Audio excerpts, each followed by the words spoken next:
حالیہ چند ماہ کے دوران خیبر پختونخوا کے مختلف علاقوں میں دہشت گردی کے واقعات سے بظاہر ایسا لگتا ہے کہ وہاں تحریک طالبان کی جانب سے سیکورٹی فورسز پر ہونے والے حملوں میں شدت آ گئی ہے۔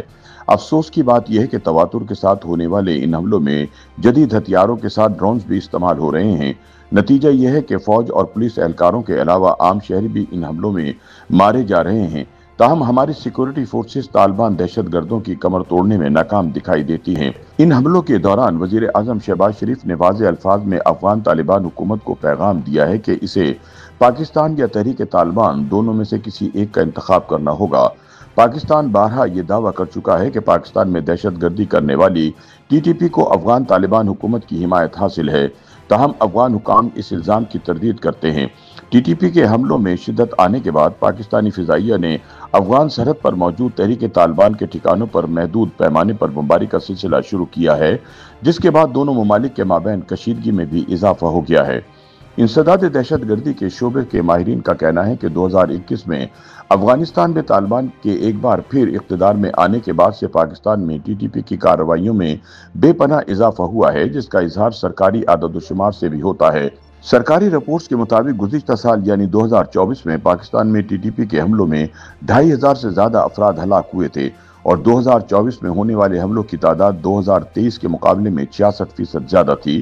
اس طرح خیبر پختونخوا کے محکمہ انسداد دہشت گردی کے مطابق جنوری 2025 سے اگست 2025 تک صوبے میں شدت پسندی کے کل 766 واقعات پیش آئے، جن میں 166 سیکورٹی اہلکار، 92 پولیس اہلکار اور 159 عام شہری مارے گئے، جبکہ اس دورانیے میں ہلاک ہونے والے شدت پسندوں کی تعداد 293 رہی۔ خیبر پختونخوا کے جن علاقوں میں سب سے زیادہ حملے ہوئے، ان میں بنوں، شمالی وزیرستان، خیبر اور باجوڑ کے اضلاع سر فہرست ہیں۔ دوسری جانب خیبر پختونخوا کے انسپکٹر جنرل پولیس سمجھتے ہیں کہ اگرچہ ٹی ٹی پی کے حملوں کی تعداد میں اضافہ ہوا ہے، لیکن اس کے نتیجے میں ہونے والا جانی نقصان پچھلے سال کی نسبت کم ہے اور یہ ظاہر کرتا ہے کہ قانون نافذ کرنے والے ادارے مؤثر طریقے سے دہشت گردوں سے نمٹ رہے ہیں۔ ان حملوں میں زیادہ تر کی ذمہ داری تحریک طالبان نے قبول کی، جو اقوام متحدہ کی رپورٹ کے مطابق افغانستان میں سرگرم سب سے بڑی دہشت گرد تنظیم ہے۔ اقوام متحدہ کی 2022 کی رپورٹ میں تسلیم کیا گیا ہے کہ ٹی ٹی پی کو پاکستان میں حملہ کرنے کے لیے افغان طالبان حکومت کی حمایت حاصل ہے۔ اس رپورٹ میں یہ بھی کہا گیا کہ افغانستان میں ٹی ٹی پی کے جنگجوؤں کی تعداد 6500 ہے۔ ایسے میں اہم ترین سوال یہ ہے کہ پاکستان میں طالبان کی بڑھتی ہوئی کارروائیوں کے پیچھے کیا وجوہات ہیں اور بظاہر T T P Pakistan security forces کے لیے اتنا بڑا اور مشکل چیلنج کیوں بن گئی ہے۔ تجزیہ کاروں کا کہنا ہے کہ ٹی ٹی پی کے امیر مفتی نور ولی محسود کو افغانستان میں طالبان حکومت کے قیام کے بعد سے ہر طرح کی مدد مل رہی ہے، جس کی بدولت اس کی عسکری طاقت میں بھی اضافہ ہوا ہے۔ یاد رہے کہ تحریک طالبان پاکستان کے سابق سربراہ مولوی فضل اللہ کی 2018 میں ایک امریکی ڈرون حملے میں ہلاکت کے 2 ماہ بعد مفتی نور ولی محسود کو اس کالعدم تنظیم کا سربراہ مقرر کیا گیا تھا۔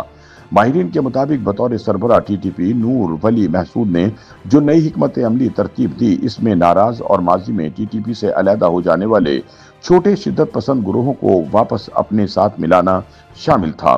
اس کے ساتھ ساتھ انہوں نے پروپیگنڈا مشینری کے ذریعے اس بیانیے کو فروغ دیا کہ ٹی ٹی پی عوام کے خلاف نہیں بلکہ اس کی کارروائیاں مکمل طور پر فوج اور سیکورٹی اداروں کے خلاف ہیں۔ ٹی ٹی پی اپنی اس نئی حکمت عملی کے تحت صرف پاکستانی سیکورٹی فورسز کو نشانہ بنا رہی ہے۔ تحریک طالبان پاکستان کی حالیہ کارروائیوں کو دیکھا جائے تو ظاہر ہوتا ہے کہ اب یہ گروہ عام شہریوں کو ٹارگٹ نہیں کر رہا۔ ایسا کرنے کا واحد مقصد یہ ہے کہ عام افراد کی ہمدردیاں انہیں حاصل رہیں۔ اب طالبان پولیس اور فوج کے اہلکاروں کو نشانہ بنا کر فزیکل سپیس حاصل کرنا چاہتے ہیں۔ تجزیہ کاروں کا کہنا ہے کہ جب کسی ایک علاقے میں طالبان کے حملے زیادہ ہوں گے اور پولیس پیچھے ہٹے گی تو انہیں وہاں کا قبضہ لینے کا موقع مل جائے گا۔ اس کے علاوہ وہ سوشل اسپیس اس طرح حاصل کرتے ہیں کہ لوگوں کے باہمی تنازعات کے فیصلے کرنے لگتے ہیں۔ پھر یہ تشہیر کی جاتی ہے کہ دیکھو جو فیصلہ سرکاری عدالتیں کئی برسوں میں نہ کر پائیں، ہم نے وہ چند دنوں میں کر دیا۔ افغانستان میں طالبان حکومت کے قیام سے پہلے پاکستانی فوج نے تحریک طالبان پر کافی حد تک قابو پا لیا تھا، لیکن امریکہ اور افغان طالبان کے درمیان دوحہ معاہدے کے بعد ٹی ٹی پی کے لیے راستے کھل گئے۔ افغانستان کی جیلوں کے دروازے کھل گئے اور گرفتار ٹی ٹی پی رہنما باہر آ گئے۔ اس کے بعد انہوں نے خود کو منظم کیا اور پاکستان میں بھی قدم جمانے شروع کر دیے۔ دوسری جانب پاکستان اس خوش فہمی میں رہا کہ افغانستان میں طالبان کے برسر اقتدار آنے سے